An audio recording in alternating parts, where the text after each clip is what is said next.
My main job this week just gone, and it was a Rolls Royce silver spur. This lovely car came to me for some bodywork on the rear quarter and the rear bumper, and also it needed a little bit of work on the front sill. Here's some closer pictures of what needed to be repaired. So we've got a scrape on the rear bumper, we've got a scrape on the near side rear wheel arch, and on that same arch we've also got some rust bubbling.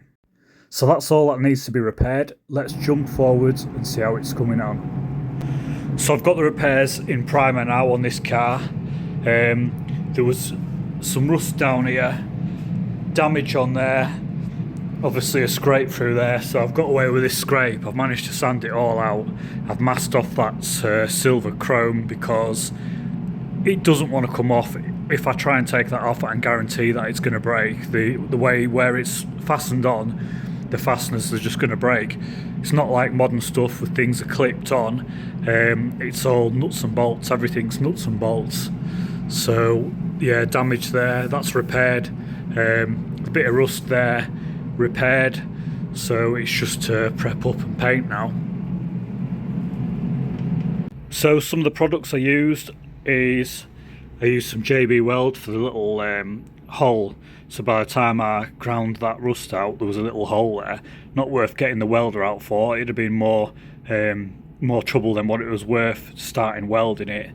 So yeah, for what it was, just a little hole. It's just used some of this JB Weld to sort it out. Then went over it with some metal filler, and then some of this filler to finish it off. And this is a filler I also used on the dent. Primer, I used a high build primer. That was on the arch repair, it's a bit thicker stuff. And also I had some bloody reactions with the aerosol. I was going to try and rush not rush it on, sorry, that's wrong words. I was going to try and push the job on by doing it with an aerosol primer. So these are the aerosol primers that I use. They're a decent high build primer. I've used that on the bumper scratches, so that was ideal on there. Obviously when I tried to use it on the wheel arch repair, it did react, and it reacted with the lacquer. So we've had to go ahead and use some of this high build to isolate them reactions.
Hello. Right, so got this car. I've got the quarter in paint now. Got it in paint last night. I just want to show. Look how big this car is in here. It's massive. So I've only got a little bit of room there to get round to where my tools and that are stored. And the back, there's only a bit of room there. So yeah, it's tight. Anyway, back to this car. So I've got another little repair to do, and I'll show you. A little bit of rust there. So what I'm going to do with that little bit of rust there is I'm going to grind it out with my trusty best friend. And then I'm going to put some of this in. A metal filler, so that'll fill it, seal it, job done, and I'll blow it onto this line and I'll just blow it across here somewhere and polish it out.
So I've got some of the liquid metal in there now, or the metal filler, whatever you want to call it. So that's hard, it's gone off like concrete. I've just gone over it now with like a finishing filler. So I've just started using this stuff, it's quite good stuff. Ball.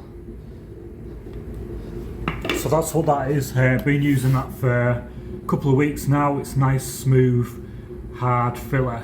It seems quite good quality. It reminds me of the little old tins of U-Pol that we used to use back in the garage over 20 years ago. I can't even think what it's called. No, it wasn't U-Pol, it was plastic padding. Small tubs of plastic padding. Good, fine, tough filler. But that there, it's coming on. So that the metal filler that I use, it's go off like concrete. To be honest, this is one of those surprises that we really don't need right now. So it holds through a bit worse than I hoped. But to be honest, that metal filler will be absolutely fine. It's solid, it'll be fine, it'll hold it back. I put some rust treatment on it first. So I put some nitromorse around the area, rust treatment.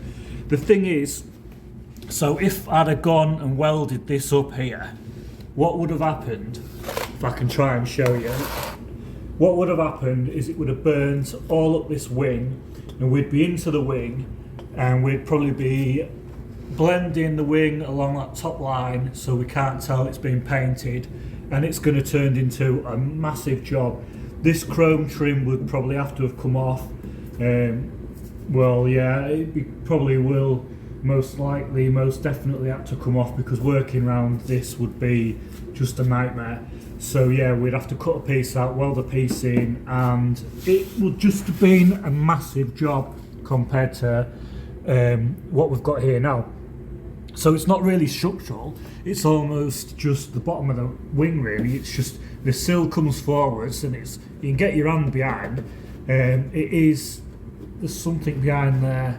It's probably the plastic trim maybe, but it's a bit like the Polo I did. The VW Polos, how the sills come forward and then you've got this big gap here for water and shit to collect in, and it's just going to rust from the inside out. But anyway, that's definitely going to take care of that. That's going to be fine, and if it does come back through, well then we'll have to do the bigger job, won't we?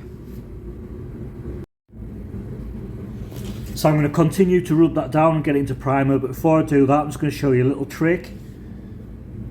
Here is a hacksaw blade, here is my sanding block. As you can see, all this is clogged up. Just get the hacksaw blade,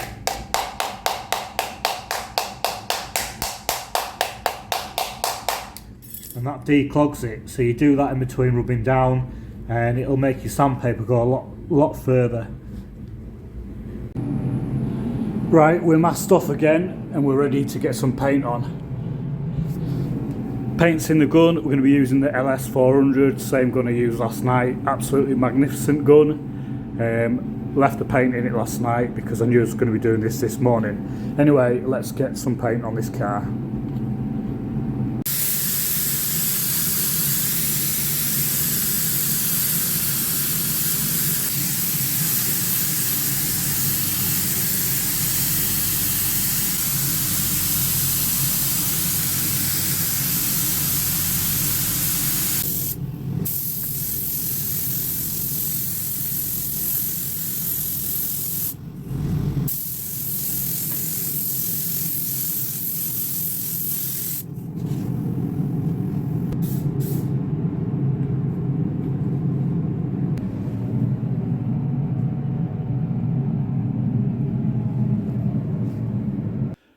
So that blowing's done down there now, and you can see I've demasked the car.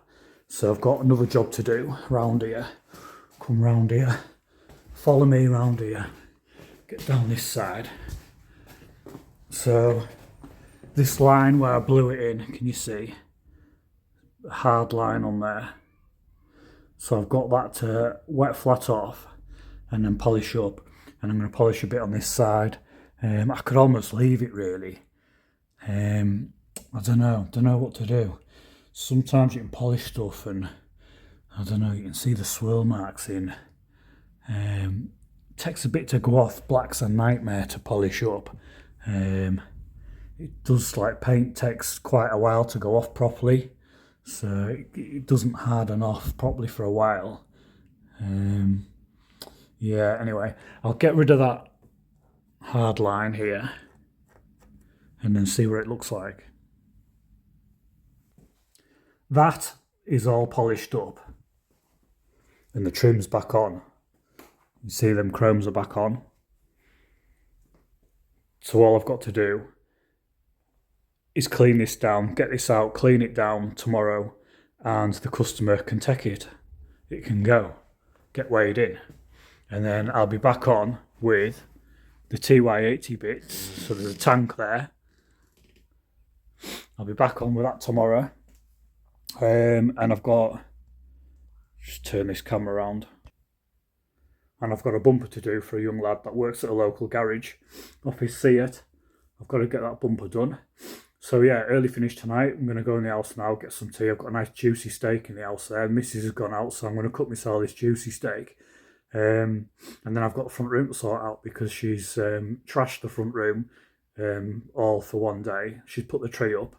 A couple of bags of baubles and decorations and all the rest of it there that wasn't slinging on the tree. She's dragged a cabinet from one corner of the front room to another. Don't know how the hell she did it, but she has. It needs some holes put in it because the surround sound system needs to go in it, and some speaker stands need fixings, need to go on the walls because I've got to put speakers up on the walls now because of what she's done. A load of other stuff needs doing in the house because of what she's done for one day, trashing the house, all to put a Christmas tree up, and she wants a table in the front room now as well. She's gone and bought a table for 150 quid. I have to buy the chairs apparently for 300 quid. The table and chairs, not having them was actually the perfect excuse for my mum not coming for Christmas. But my missus says we need a table and chairs so your mum could come for Christmas. So she's bought a table. And I'll show you the old table.